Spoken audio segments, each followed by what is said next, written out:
मी श्रद्धा MCN न्यूजच्या जालना बातमीपत्रात आपलं मनपूर्वक स्वागत आहे। या बातमीपत्राचे प्रायोजक आहेत संजीवनी मल्टी स्पेशालिटी हॉस्पिटल, आपल्या आरोग्याची संजीवनी, the skill to heal, the speed to care. वळूयात सविस्तर बातम्यांकडे। जालना शहरातील बस स्टँड ते सदर बाजार कब्रस्तान आणि ईदगाह रोडवरील रस्त्याचे काम अखेर सुरू झाले असून मागील 7-8 वर्षांपासून सुरू असलेल्या नागरिकांच्या हाल अपेष्टा आता दूर होणार आहेत। सामाजिक कार्यकर्ते तथा अर्जुन खोतकर समर्थक नजीर शेख यांच्या प्रयत्नातून अखेर या रस्त्याचे काम आता सुरू झाले आहे। मुस्लिम समाजासाठी अत्यंत महत्त्वाच्या असलेल्या सदर बाजार कब्रस्तान आणि ईदगाहकडे जाणारा मुख्य रस्ता अत्यंत खराब अवस्थेत होता। त्यामुळे अंत्यविधींसाठी तसेच ईदच्या नमाजासाठी जाणाऱ्या नागरिकांना जवळचा मार्ग असूनही लांब वळसा घालावा लागत होता। अनेकदा रस्त्यांवरील खड्डे आणि चिखलामुळे जाण्या येण्यात मोठी गैरसोय होत होती। नागरिकांनी अनेक वर्ष विविध माजी नगरसेवक आणि राजकीय नेत्यांकडे विनंत्या केल्या, परंतु कोणीही प्रत्यक्षात कामे सुरू केली नाही। शेवटी काही नागरिकांनी ही समस्या शिवसेना शिंदे गटाचे उपशहर प्रमुख शेख नजीर भाई यांच्या निदर्शनास आणून दिली, तर शेख नजीर यांनी तात्काळ आमदार अर्जुन खोतकर यांच्याकडे रस्ता दुरुस्तीची मागणी केली। आमदार खोतकर यांनी सकारात्मक प्रतिसाद देत तातडीने रस्ता तयार करण्याचे आश्वासन दिले। आज शेख नजीर यांच्या पुढाकारातून बस स्टँड सदर बाजार कब्रस्तान ईदगाह रोडचे काम प्रत्यक्ष सुरू झाले आहे। रस्ता कामाला सुरुवात होताच परिसरातील नागरिकांनी मोठ्या समाधानाने प्रतिक्रिया देत शेख नजीर यांच्या पुढाकाराचे मनापासून कौतुक आणि आभार व्यक्त केले। हा रस्ता आमच्यासाठी जीवनावश्यक होता, आज आमची 7 वर्षांची समस्या सुटली, असं सांगत नागरिकांनी समाधान व्यक्त केले आहे। यावेळी बिलाल सौदागर, शेख फईम, शेख नईम, असलम बेग, शेख मुजाहिद, शेख फरहान मनियार, अजहर शेख, मेहराज भाई, शेरू भाई, फिरोज बिल्डर, जावेद भाई, मुजाहिद, नदीम यांसह आदींची उपस्थिती होती। जालना शहरातील भोकरदन नाका परिसरामध्ये 4 ते 5 जणांच्या टोळक्याने 3 तरुणांना बेदम मारहाण केल्याचा व्हिडिओ समोर आलाय। रात्री 9:30च्या सुमारास दुचाकीची किरकोळ धडक बसल्याच्या कारणावरून या टोळक्याने लाठ्या आणि काठ्यांनी तसेच दगडांनीही 3 जणांना मारहाण केली आहे। पोलिसांच्या प्राथमिक माहितीनुसार दवाखान्यात नातेवाईकाला भेटण्यासाठी जाणाऱ्या एका व्यक्तीच्या दुचाकीची धडक बसली। यातून वाद निर्माण झाला असता 2 गटात हा वाद झाला। यातून ही मारहाण झाल्याची माहिती मिळाली आहे। या घटनेत 3 जण जखमी झाले असून त्यांच्यावर खासगी रुग्णालयामध्ये उपचार सुरू आहेत। घटनास्थळी उपविभागीय पोलीस अधिकारी अनंत कुलकर्णी, सदर बाजारचे पोलीस निरीक्षक संदीप भारती यांनी घटनास्थळी आणि खासगी हॉस्पिटल येथे जाऊन पाहणी केली आहे। तर भोकरदन नाका गादी हॉस्पिटल जवळ काही मारहाण झाले 2 गटामध्ये, काय नेमकं प्रकरण आहे, काय घटना आहे? आता प्राथमिक चौकशी केली असता सदर ठिकाणी गाडीचा कट लागण्याच्या कारणावरून 3 इसमांना मारहाण झालेली आहे। लाठ्या आणि काठ्यांनी मारहाण केलेली आहे। तर त्या सध्या जखमींना दवाखान्यात ऍडमिट केलेलं आहे आणि तसं MLC जबाब घेऊन गुन्हा दाखल करण्याची प्रक्रिया चालू आहे। सदर ठिकाणी आम्ही स्वतः DYSP जालना शहर त्याचप्रमाणे आमच्या पोलीस स्टाफने भेट दिलेली आहे। आता सध्या कायदा आणि सुव्यवस्थेचा कुठलाही प्रश्न नाही, शांतता आहे। जखमीला जास्त मारहाण आहे का सर? हा जखमी सध्या दवाखान्यामध्ये आहे, इलाज घेणं चालू आहे। त्यानंतर गुन्हा दाखल झाला सर? गुन्हा दाखल करण्याची MLCचा जबाब घेणं चालू आहे। जबाब पूर्ण होताच जे काही प्रोटोकॉल जे काही पद्धत आहे आमची त्यानुसार गुन्हा दाखल करण्यात। नेमकं कारण काय मारहाणीचं? किरकोळ कारण आहे। गाडी जे 2 व्हीलरवर चालले होते त्यावेळेस दोन्ही एकमेकांना धक्का लागलेला आहे आणि त्यातून तो वाद झालेला आहे। शेत रस्त्याचा प्रश्न सोडवण्यासाठी शेतकऱ्याला 50,000 रुपये मागणाऱ्या नायब तहसीलदाराच्या टेबलवर शेतकरी पुत्राने पैसे फेकल्याने बदनापूर तहसील कार्यालयात एकच खळबळ उडाली। ही घटना सोमवारी दुपारी 12 वाजेच्या सुमारास घडली असून पैसे फेकणाऱ्या शेतकरी मुलाचे वडील रुग्णालयात उपचार घेत आहेत। बदनापूर तालुक्यातील हलदोला येथील एका शेतकऱ्याचा शेत रस्त्यावरून गावातील व्यक्तीशी वाद होता। या प्रकरणात तहसील कार्यालयात त्यांनी अर्ज दाखल केला होता, मात्र तहसील कार्यालयाने शेतकऱ्याच्या विरोधात निकाल दिला। त्यानंतर शेतकरी तहसील कार्यालयात विचारणा करण्यासाठी गेले असता तिथे त्यांच्यात आणि नायब तहसीलदार हेमंत तायडे आणि बनवे यांच्यात वाद झाला। त्यानंतर शेतकऱ्याला हृदयविकाराचा झटका आल्याने जिल्हा सामान्य रुग्णालयात उपचारासाठी दाखल करण्यात आले होते। मात्र दुसऱ्या दिवशी त्यांचे भाऊ आणि पुतण्या यांनी नायब तहसीलदार हेमंत तायडे यांना 50,000 रुपयांची मागणी केल्याचा आरोप करत तायडे यांच्या टेबलवर पैसे फेकण्याचा प्रकार उघडीस आला आहे. या घटनेमुळे बदनापूर तहसील कार्यालयात एकच खळबळ उडाली. मात्र नायब तहसीलदार हेमंत तायडे यांनी आपण अशा प्रकारे कोणतीही मागणी शेतकऱ्याकडे केली नसल्याचं MCN न्यूजशी बोलताना स्पष्ट केलंय. काय सांगाल बदनापूर तहसील कार्यालयामध्ये आज काय घटना घडली? तुमचं नाव काय? माझं नाव माधव श्री हरी म्हात्रे, राहणार हालदोला. आम्ही काका आणि आमचे वडील आम्ही तिघजण दुपारी तहसील कार्यालयामध्ये हजर झालो आणि तहसील मॅडमच्या समोर उभा राहिलो. मॅडमला म्हणलं आमच्या रस्त्याचं प्रकरणाचं काय झालं, तर नायब तहसीलदार तायडे आणि बने हे दोघं आमच्यावर उलटून बोलले. तर आमच्या काकाला त्याचा मानसिक ताण झाल्यामुळं अटॅकचा झटका आला तिथं जाग्यावर. तर झटका आला तर आम्हाला बदनापूर रुग्णालयामध्ये दाखल केलं तहसीलदार गाडीमध्ये तहसीलच्या. तर त्याच्यानंतर जालन्याला आम्हाला ते तिथून रेफर केलं घाटीमध्ये. तर आम्ही नेमकी प्रकरण काय आहे? काय झालं? आम्ही तहसीलदाराकडे गेलतो 10-15 दिवसाच्या अगोदर. तर त्यानं आम्हाला पैशाची मागणी केली ती 50,000 रुपये तुमचा रस्ता करून देतो म्हणे, 50,000 रुपये द्यावं लागेल. पण आम्ही तायडे साहेबांना, बनवे साहेबांना आणि तायडे साहेबांना. तायडे कोण आहे? तायडे नाईब तहसीलदार आहे. तर मग तर त्यांना आम्ही काही देऊ शकलो नाही. आता आम्ही गरीब शेतकरी, आमची शेती पडीत पडलेली झाले 1 वर्ष. हे दोन्ही बी मला आले नाही, आमचं सगळं शेतीवर अवलंबून आहे. तर आम्ही काही देऊ शकलो नाही. तर तायडे साहेबांना समोरच्या पार्टीकडून घेऊन खोट्यानाटा पंचनामा केला आणि आम्ही तिथं गेलो. तर आमच्यावर थोडं आडावाडा केला. तर आमच्या काकाला मानसिक ताण आणि अटॅकचा झटका आल्यामुळे आम्ही आता इथं घाटीमध्ये जालन्यामध्ये ॲडमिट झालेलो आहे ICU मध्ये. काय मागणी आहे बाई तुझी? आमची मागणी एकच आहे, रस्त्याचं झालं काही, रस्त्याचं काही झालं तरी चालन, पण आमच्या काकाला काही करता काही झालं तर आमच्या जबाबदार राहील नायब तहसीलदार तायडे आणि बने साहेब. त्याच्यावर आम्ही कारवाई करू शकतो, कारवाई करणार आहे. काय नाव आहे तुमचं? माझं नाव माधव श्री हरी म्हात्रे. जालन्यातील खरपुडी शिवारात बिबट्याचा वावर असल्याचं समोर आलं आहे. शेतात गव्हाला पाणी देण्यासाठी गेलेल्या शेतकऱ्याला बिबट्या दिसला आहे. तसेच बिबट्याचा मुक्त संचार असल्याचा व्हिडिओही समोर आल्यामुळे शेतकऱ्यांमध्ये भीतीचं वातावरण निर्माण झालंय. मात्र हा बिबट्या नसून रानमांजर असल्याचा दावा वन विभागाने केला आहे.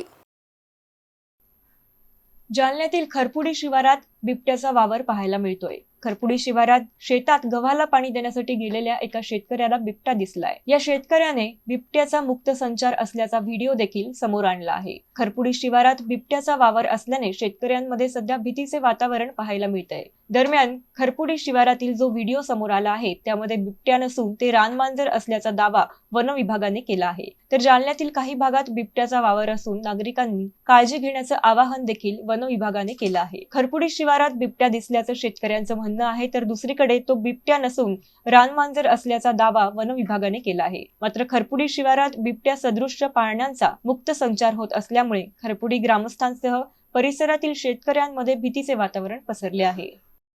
मला हे सांगा की खरपुडी शिवारामध्ये काही बिबट्याजन्य सदृश्य असं काही प्राणी आढळलाय, शेतकरी भयभीत झाले. शेतकऱ्यांचं म्हणणं आहे की काहीतरी उपाययोजना वन विभागाने केल्या पाहिजे. काय नेमकी परिस्थिती, आपण व्हिडिओ सुद्धा बघितला असेल, काय नेमकं? खरपुडी भागातला जो व्हिडिओ मी बघितलेला आहे किंवा जो व्हायरल झालेला आहे त्यामध्ये स्पष्टपणे ते रानमांजर असल्याचं त्याच्यामध्ये भास होतोय. तो बिबट्या नाहीये. तरी पण आम्ही सदर जागेवरती वनरक्षकाला पाठवून त्याचे पायाचे ठसे घेण्याचा प्रयत्न करू. त्याच्यावरनं आपल्याला स्पष्ट होईल की हे बिबट्या आहेत किंवा रानमांजर आहेत. आणि आपल्या शिवारामध्ये म्हणजे खरपुडीच म्हणून म्हणता येणार नाही, पण जालना जिल्ह्यामध्ये काही ठिकाणी जसं की काही अंबडचा भाग आहे किंवा आपलं भोकरदन तालुका आहे, त्याच्यामध्ये जिथं ऊसाची शेती आहे तर तिथे 2-3 महिन्यापासून बिबट्याचा वावर होतो. तिथे आम्ही पिंजरे लावलेले आहेत. पिंपळगाव रेणुकाई परिसरामध्ये आम्ही 3 महिन्यापासून पिंजरा लावलेला आहे आपला. आणि आपल्याकडं स्वरक्षणासाठी तर आपल्याला ती काळजी घ्यावीच लागणार आहे की बिबट्या असो किंवा नसो, पण स्वरक्षण करणं हे आपले पहिले कर्तव्यच आणि आपली ती जबाबदारीच आहे. त्या पद्धतीने आपण जरी आपल्यासमोर जर बिबट्या, लहान मुलांना रात्रीचं तुम्ही एकटं सोडू नका किंवा शेतामध्ये काम करताना तुम्ही एकटं काम करू नका किंवा तुम्ही आवाज म्हणजे टेप रेकॉर्डर असेल किंवा मोबाईल असेल त्याच्यावरती गाणी लावा, बातम्या लावा किंवा काही फक्त आवाज असावा जेणेकरून त्याला भास होईल की इथे मनुष्याचा वावर आहे आणि तो आपल्यापासून जवळ असलेला तो आपल्यापासून लांब चालला जाईल. आणि लहान मुलांना शक्यतो एकटे सोडू नका. बैठे काम जास्त प्रमाणात करू नका. कामं करायची जरी असेल तरी तुम्हाला ती उभे राहून जास्तीत जास्त काम करा किंवा त्याच्या आय कॉन्टॅक्टला असा येईल अशा पद्धतीने तुम्ही त्याच्यामध्ये काम करू नका, की जेणेकरून त्याचा आय कॉन्टॅक्ट आणि आपला होईल आणि आपल्यावरती हल्ला होण्याची शक्यता होईल. शक्यतो बिबट्या हा माणसांवरती हल्ला करत नाही. आणि मी फक्त एवढंच सांगेल, की तुम्हाला स्वतःची काळजी घेणं ही गरजेची आहे आणि अफवांवरती कृपा करून विश्वास ठेवू नका. कुठे जर व्हिडिओ व्हायरल होत असेल किंवा कुणाला असं वाटत असेल, की या ठिकाणी आम्हाला बिबट्या दिसलाय, यांनी फोटो पाठवलेला आहे किंवा ग्रामपंचायतच्या याच्यावरती येत असतं, की इथे फोटो दिसला म्हणजे इथे बिबट्या दिसला, इथे फोटो येतोय. तर असल्या अफवांवरती विश्वास ठेवू नका. जिथे तुम्हाला कुठं काही आढळलं, तर सरळ तुम्ही वन विभागाशी संपर्क करा. तिथे आम्ही गेल्यानंतरच आम्ही खात्री करू, की हा बिबट्या आहे किंवा इतर वन्य प्राणी आहे करून. त्यानंतरच आम्ही माणसांना स्वतः सतर्कतेचे इशारे देऊ. आणि कृपा करून अफवांवरती विश्वास ठेवू नका आणि कुठलेही व्हिडिओ व्हायरल करू नका. आणि व्हिडिओ जिथे व्हायरल होईल तिथे आम्ही जर व्हिडिओ जर चुकीचा वाटला, तर व्हायरल करणाऱ्यावरती आम्ही गुन्हे दाखल करू. दादा मला एक सांगा, आपण एक शेतकरी आहात. खरपुडी शिवारामध्ये काही बिबट्या आढळलाय असं काही आपण चित्रीकरण सुद्धा केलंय व्हिडिओमध्ये. काय सांगाल या संदर्भात? माझं नाव सचिन भीमराव देठे, राहणार खरपुडी. आज सकाळी मी साधारणतः सकाळी 7 वाजेला शेतामध्ये मोटर चालू केली. म्हणजे गावाला पाणी चालू असताना सध्या रब्बीचा हंगाम असल्यामुळे सर्व शेतकरी शेतामध्ये आपले गव्हाला असो, ज्वारी असो किंवा हरभरा असो या पिकांना पाणी देण्यासाठी येतात. आज मी सकाळी 7 वाजेला आल्यानंतर मी एक 15-20 मिनिटं म्हणजे मोटर चालू केल्यानंतर 2-3 दांड भिजल्यानंतर मी साधारणतः त्या कडेला होतो.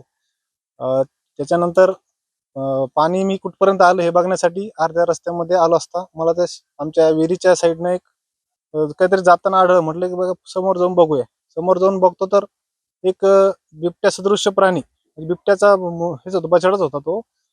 तो तो तोंडामध्ये शिकार करत घेऊन चालला होता आणि माझे त्यावेळेस हात पण भरले होते. मग मी म्हटलं डोळ्यानं कोणाला सांगितल्यापेक्षा विश्वास बसणार नाही, याकरिता मी माझा खिशातून मोबाईल काढला. हात भरलेले असले तरी मी ते मोबाईल काढून त्याचा व्हिडिओ काढण्याचा मी प्रयत्न केला आणि तो व्हिडिओ थोडा व्यवस्थित निघाला नाही, पण त्याच्यामध्ये तो बिबट्याचा बछडा तोंडामध्ये कुत्र्याचं पिल्लू का बकऱ्याचं एक तरी पिल्लू होतं त्याच्या तोंडामध्ये, आता घेऊन जात होता. तरी माझं एक सर्व गावकऱ्यांच्या वतीने, शेतकऱ्यांच्या वतीने एक वन विभागाला एक सांगणं आहे की लवकरात लवकर त्याचा शोध घेऊन त्याचे ठसे वगैरे कुठे भेटतात का याची शहानिशा करून त्याला लवकरात लवकर जेरबंद करावं. कारण यामध्ये सगळ्या शेतकऱ्यांमध्ये भीतीचं वातावरण पसरलेलं आहे. म्हणजे शेतमजूर असो, कामगार असो, सगळेजण शेतामध्ये आपापले रब्बीचा हंगाम असल्यामुळे काम करण्यासाठी येतात. तरी लवकरात लवकर याचा शोध लावून गावकऱ्याची भीतीचं निराकरण करावं. आज सकाळी माझा पुतण्या सचिन देठे हा शेतामध्ये गव्हाला पाणी देण्यासाठी आला. पाणी देत असता त्याला विहिरीच्या बाजूनं एक बिबट्या दिसला आणि त्याने चित्रीकरण केलं. गेली 1 महिना जालना जिल्ह्यातल्या मराठवाड्यामध्ये जिकडे तिकडे बिबट्याचं वावर सर्रास मानव वस्तीमध्ये होत आहे. आमचं गाव जवळ आहे आणि इतकी भीती पसरली की शेतात मजूर सुद्धा येणं कोणी आणि शेतकऱ्यांना सुद्धा भीती वाटायला यायचं कसं. आमचे जनावरं आहेत, आम्हाला दररोज शेतात यावं लागतं, काम करावं लागतं. माझं प्रशासनाला विनंती आहे आपल्या माध्यमातून की प्रशासनानं याच्यावर म्हणजे तात्काळ कारवाई म्हणजे शोध मोहीम घ्यावी व त्याचा बंदोबस्त करावा. जालना शहरात किशोरवयीन मुलींच्या आरोग्याबाबत जागृती निर्माण करण्यासाठी एक महत्त्वपूर्ण आणि उपयुक्त उपक्रम राबवण्यात आला.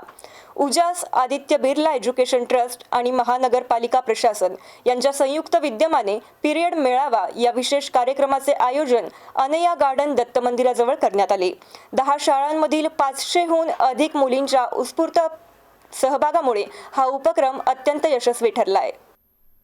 किशोरवयीन मुलींमध्ये मासिक पाळीसाठी ज्ञान, सुविधा आणि सन्मानाची भावना रुजवण्यासाठी पिरियड मेळावा हा उपक्रम ठरला होता. एक प्रभावी व्यासपीठ, सामाजिक संकोच दूर करत मोकळेपणाने चर्चा करता यावी यासाठी तज्ज्ञांनी मुलींना मार्गदर्शन केले.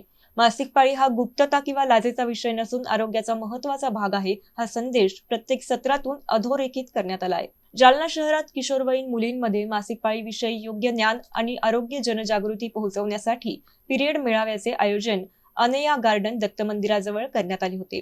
उजास आणि आदित्य बिर्ला एज्युकेशन ट्रस्टच्या पुढाकारातून तसेच महानगरपालिका प्रशासनाच्या सहकार्याने हा कार्यक्रम पार पडला. जिल्ह्यातील 10 शाळांमधील 500हून अधिक किशोरींनी या मेळाव्यात सहभाग नोंदवला होता. या कार्यक्रमामध्ये मासिक पाळी दरम्यान स्वच्छता, योग्य सॅनिटरी उत्पादने, पोषण, मानसिक आरोग्य तसेच सामाजिक बंधने आणि गैरसमज याबाबत सविस्तर माहिती देण्यात आली. मासिक पाळीविषयी लाज किंवा संकोच न ठेवता उघड आणि स्वाभाविक चर्चा करण्याचे महत्त्व अधोरेखित करण्यात आले. कार्यक्रमाच्या व्यासपीठावर महानगरपालिकेच्या उपायुक्त नंदा गायकवाड, उजासच्या प्रमुख पूनम पाटकर, सहाय्यक आयुक्त केशव कानपुडे, कदीम जालना पोलीस ठाण्याच्या सहाय्यक पोलीस निरीक्षक आरती जाधव, सहाय्यक आयुक्त अनुराधा नागोरी यांच्यासह अन्य मान्यवर उपस्थित होते. मान्यवरांनी किशोरींना मनमोकळे मार्गदर्शन करत मासिक पाळीबाबतच्या चुकीच्या समजुती दूर करण्याचे आणि आरोग्य शिक्षण वाढवण्याचे महत्त्व पटवून दिले. सामाजिक संकोच दूर करून तरुण पिढीत मुक्त चर्चा आणि योग्य ज्ञान प्रसारित करण्यासाठी हा उपक्रम अत्यंत परिणामकारक ठरला.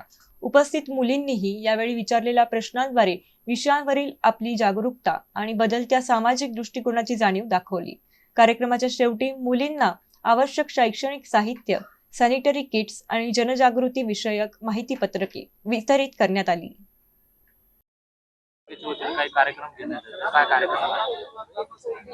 आज मानवी हक्क दिन आणि आदित्य बिर्ला एज्युकेशन ट्रस्ट यांच्या वतीने जो त्यांचा उजास नावाचा प्रकल्प आहे, जो ज्याला आज 4 वर्ष पूर्ण झालेले आहेत, त्याचा वर्धापन दिन या दोन्हीचे औचित्य साधून आणि महानगरपालिकेच्या संयुक्त विद्यमाने आज हा माझी मासिक पाळी असा किशोरवयीन मुलींसाठी हा कार्यक्रम आयोजित केलेला आहे. यामध्ये जवळपास 8 शाळांच्या विद्यार्थिनी आलेल्या आहेत. यामध्ये त्यांना मासिक पाळीविषयी माहिती देऊन त्यांच्या आरोग्याची काळजी कशी घ्यायची, स्वच्छता कशी ठेवायची, त्यानंतर त्यांना वेगवेगळ्या ज्या ॲक्टिव्हिटीज आहेत जसं सापशिडी आहे किंवा रिंग टॉस आहे, असे गेम्स आहेत. त्या गेम्सच्या आधारे त्यांना त्यांचे जे कन्सेप्ट आहेत मासिक पाळीविषयी, ते कन्सेप्ट त्यांचे क्लिअर झाले पाहिजेत किंवा त्या खेळामधून त्यांना ज्ञान मिळालं पाहिजे, असा हा एक उपक्रम या आदित्य बिर्ला एज्युकेशन ट्रस्ट आणि महानगरपालिका यांच्यातर्फे हा आयोजित केलेला आहे. याचा फायदा बऱ्याच विद्यार्थिनींनी घेतला.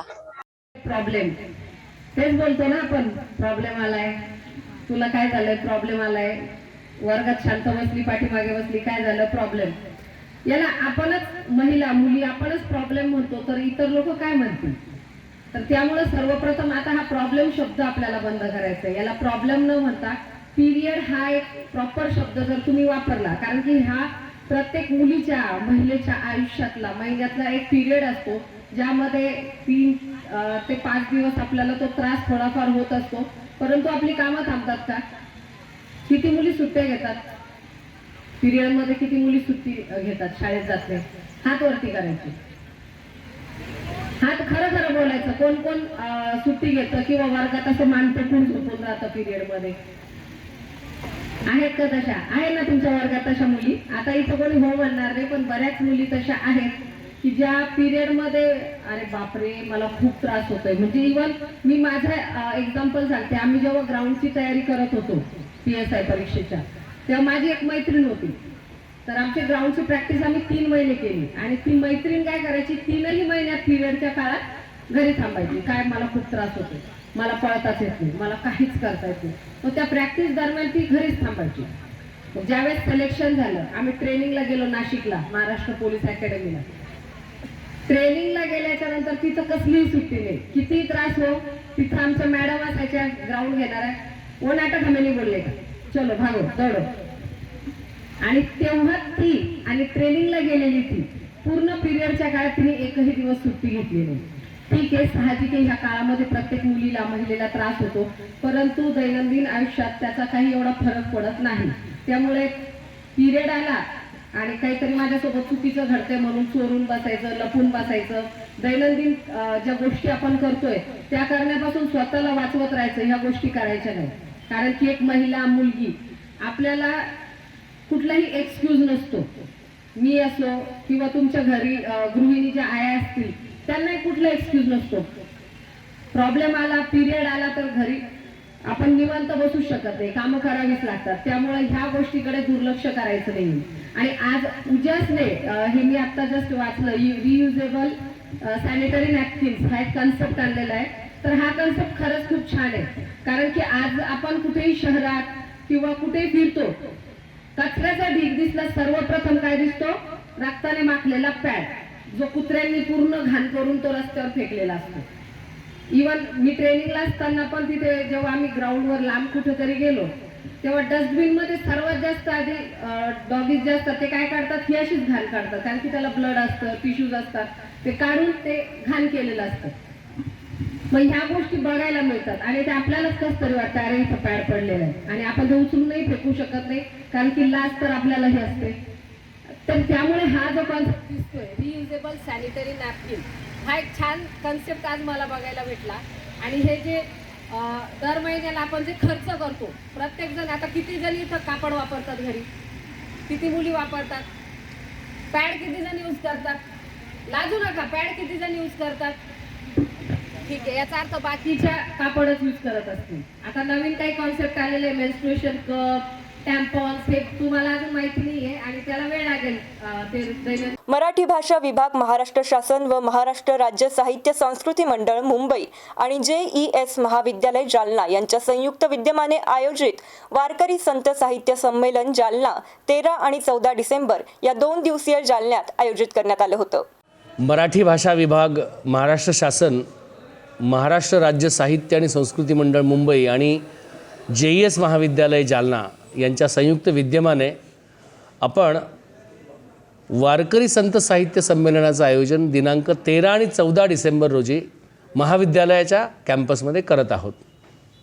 आपल्या सगळ्यांना कल्पना आहे की साधू संत येती घरा तोची दिवाळी दसरा, हो की नाही, जमला तो संताचा मेळा, स्वर्ग सुखाचा सोहळा.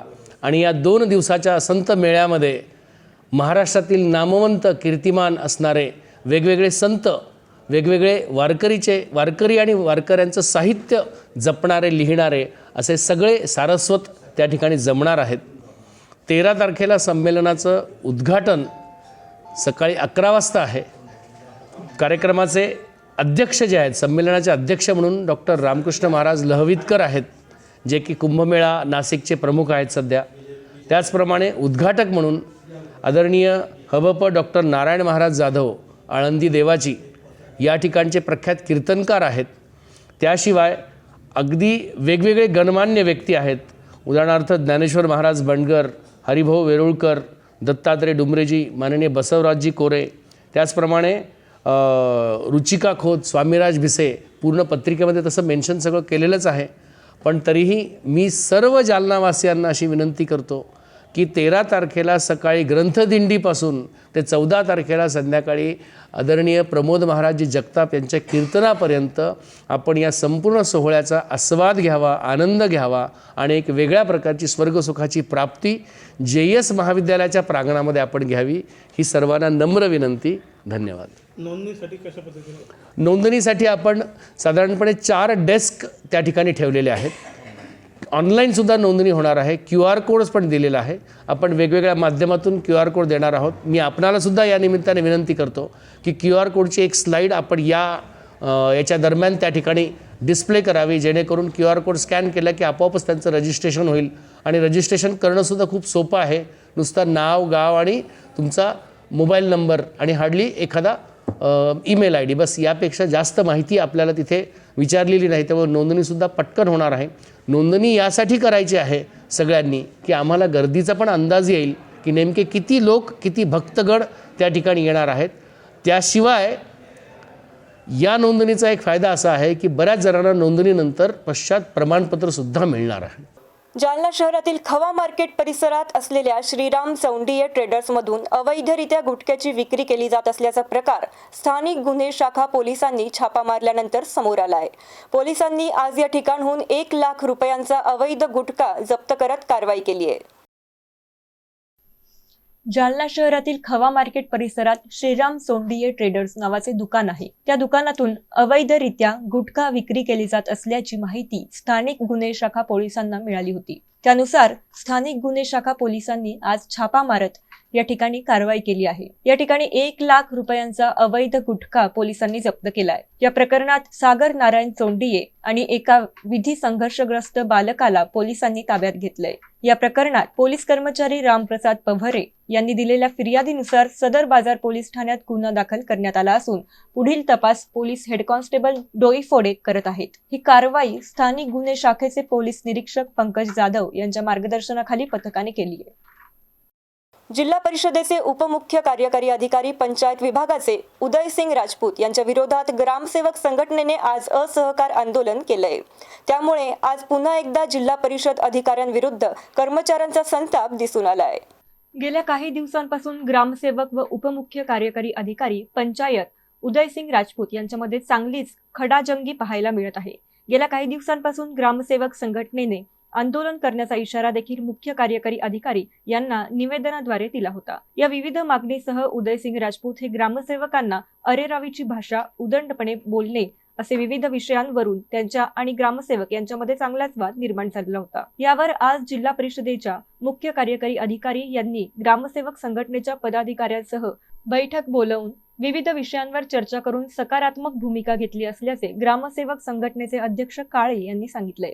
परंतु उपमुख्य कार्यकारी अधिकारी पंचायत उदयसिंग राजपूत यांचे कोणत्याही आदेशाचे पालन आम्ही करणार नाही असे ठाम भूमिका त्यांनी यावेळी मांडली. म्हणजेच असहकार आंदोलन चालू असल्याचे ग्रामसेवक संघटनेचे अध्यक्ष DB काळे यांनी MCNशी बोलताना सांगितलंय. संघटनेच्या माध्यमातून मागण्याचे निवेदन आम्ही दिलं होतं. त्या संदर्भात मुख्य कार्यकारी अधिकारी मॅडम यांनी आज बैठक संघटनेच्या सोबत घेतली आणि आमच्या ज्या काही मागण्या होत्या त्या सर्व मागण्याच्या संदर्भात सविस्तर चर्चा झाली. सकारात्मक चर्चा झालेली आहे आणि 31 डिसेंबरपर्यंत आमच्या बहुतांशी मागण्या मान्य करण्यासंदर्भात मॅडमनं आश्वासन केलेलं आहे. आणि जे काही अडचणीचे विषय आहे की ज्याला वेळ लागू शकतो त्याला 1-1.5 महिन्याच्या आत आपल्याला पूर्ण होतील असं आम्हाला त्यांनी आश्वासन दिलेलं आहे. एकदम खेळीवेळीच्या वातावरणामध्ये एक चांगल्या पद्धतीची बैठक आमची CO मॅडमच्या सोबत झालेली आहे. काही अधिकाऱ्यासंदर्भात आपलं असहकार आहे तर नेमकं काय आहे, कशामुळे? आणि उपमुख्य कार्यकारी अधिकारी उदयसिंगजी राजपूत साहेब आहेत त्यांच्या संदर्भातला आमचा असहकार आहे. कारण त्यांच्या जी वागणूक आहे ते अपमानकारक वागणूक आणि कर्मचाऱ्यांना जे एका पद्धतीने वागणूक देत आहेत त्याच्या संदर्भातला असहकार आहे. असहकार असा आहे संघटनेने निर्णय घेतलेला की राजपूत साहेबांनी कोणतेही आदेश दिले तर ते आम्ही फॉलो करणार नाही. त्यांनी एखादी बैठक ठेवली त्याला आम्ही जाणार नाही किंवा त्यांच्या आदेशानं एखादे अहवाल द्यायचे किंवा काही माहिती द्यायची असेल तर ते आम्ही फॉलो करणार नाही. परंतु मुख्य कार्यकारी अधिकारी मॅडम किंवा BDO इतर कोणत्याही अधिकाऱ्याच्या मार्फत येणारे जे काही आदेश राहतील ते सर्व आम्ही फॉलो करू. त्यांच्या बैठकीला जाऊ, ग्रामपंचायतचे सर्व कामकाज आम्ही करू. परंतु राजपूत साहेबाच्या कामकाजावर आमचा असहकार चालू आहे. त्यामध्ये आम्ही जोपर्यंत ते आहेत तोपर्यंत त्यांच्यासोबत आमचा असहकार चालू राहील. त्यांच्या आदेशाचं आम्ही कोणत्याही प्रकारचं पालन करणार नाही असं आम्ही निवेदनसुद्धा मुख्य कार्यकारी अधिकारी मॅडम यांना दिलेलं आहे. ही वेळ आपल्यावर काय आलेली नाही, राजपूत साहेबाची जी वागणूक आहे त्या पद्धतीनं जे ग्रामपंचायतमध्ये हॅरेसमेंट करत आहे, लोकांच्या समोर ग्रामपंचायत अधिकाऱ्यांना अपमानित करत आहे, या सर्व बाबीचा विचार करता हा निर्णय मेळाव्यामध्येच झालेला आहे. यासोबतच वेळ झाली आहे जालना बातमीपत्र तिथेच थांबण्याची. तुम्ही बघत रहा MCN न्यूज. नमस्कार.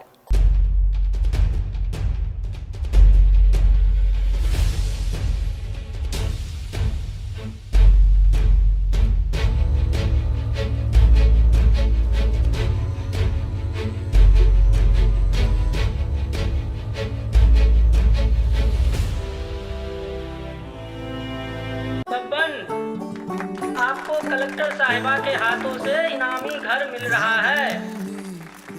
आपका घर बहुत सुंदर होगा ना? अरे नहीं बेटा, हम तो बहुत छोटे आदमी हैं। चाचू डोंट वरी, मैं बड़ी होकर आपके लिए और सबके लिए मजबूत और सुंदर घर बना के दूंगी. कालिका सरिया लाना मत भूलना. कालिका TMT सरिया कंक्रीट से करे मजबूत जोड़ और भूकंप, संग, आग से लड़कर घर को दे दीर्घायु. कालिका सरिया मैं भूली नहीं. बेटिया आप कलेक्टर. कालिका TMT, फैसला जो मजबूत हो. संजीवनी मल्टी स्पेशालिटी हॉस्पिटल, ऋषी पार्क, अंबर चौफुली, जालना.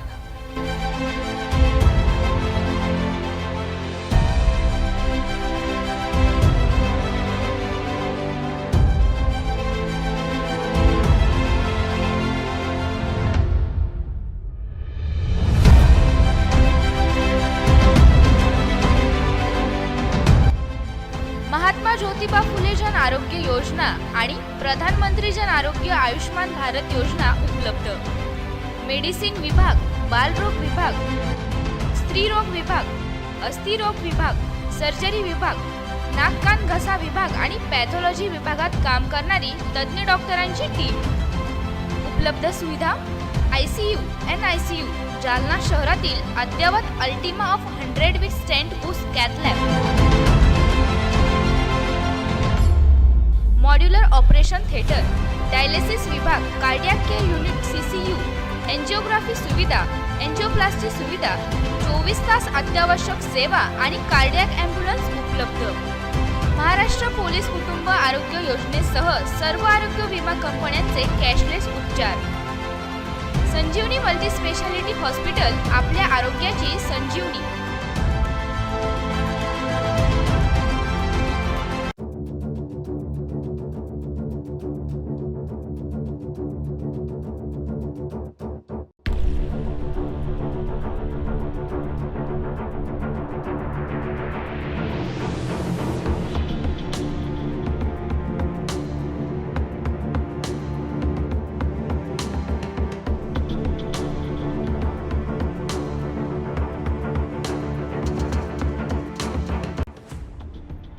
जालना शहर महानगरपालिका जालना यांच्यातर्फे जाहीर आवाहन. पावसाळ्याचे दिवस आले तरी आपल्याकडे होणारा पाणी पुरवठा स्वच्छ शुद्धीकरण करूनच करण्यात येतो. आपल्याकडे नळाला आलेले पाणी स्वच्छ भांड्यात, भांडे स्वच्छ धुवून झाकून ठेवावं. आपल्याला नळ आपल्या दारात, नाली फुटलेला नसावा याबाबत काळजी घ्यावी. शहरात सध्या अधिकृत नळ कनेक्शन शोध मोहीम सुरू आहे. आपला नळ अधिकृत असेल तर आपल्यास अधिकृत नळ नियमित करण्यासाठी नोटीस आली असेल तर दंडाची रक्कम तात्काळ भरणा करावी. आपण दंडाची रक्कम न भरल्यास आपणावर पोलिसात गुन्हा दाखल करण्यात येईल याची नोंद घ्यावी. महानगरपालिकेची कोणत्याही नागरिकावर गुन्हा दाखल करण्याची इच्छा नाही, मात्र आपण दंडाची रक्कम भरली नाही तर नाईलाजाने आपणावर गुन्हा दाखल करण्यात येईल याची आपण नोंद घ्यावी. याकरिता सर्व नागरिकांनी वरील बाबींचे तंतोतंत पालन करावे आणि महानगरपालिकेस सहकार्य करावे.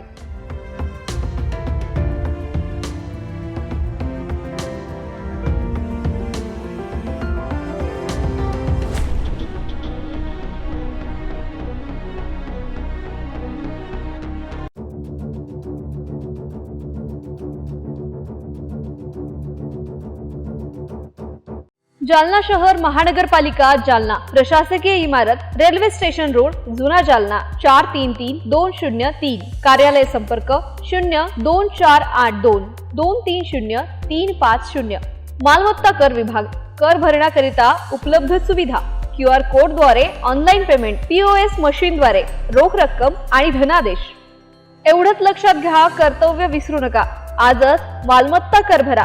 तुमचा कर, तुमचं शहर स्वच्छ, सुंदर आणि सुरक्षित शहरासाठी योगदान द्या. आजच आपला मालमत्ता कर भरा आणि आपल्या शहराच्या प्रगतीला मोलाचा वाटा उचला.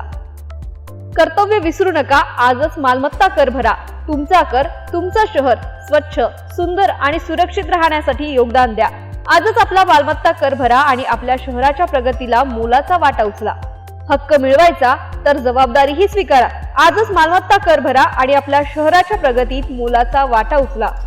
तुमचा एक छोटा निर्णय शहराच्या मोठ्या बदलाला दिशा देऊ शकतो. आजच आपला मालमत्ता कर भरा आणि आपल्या शहराच्या प्रगतीत मोलाचा वाटा उचला.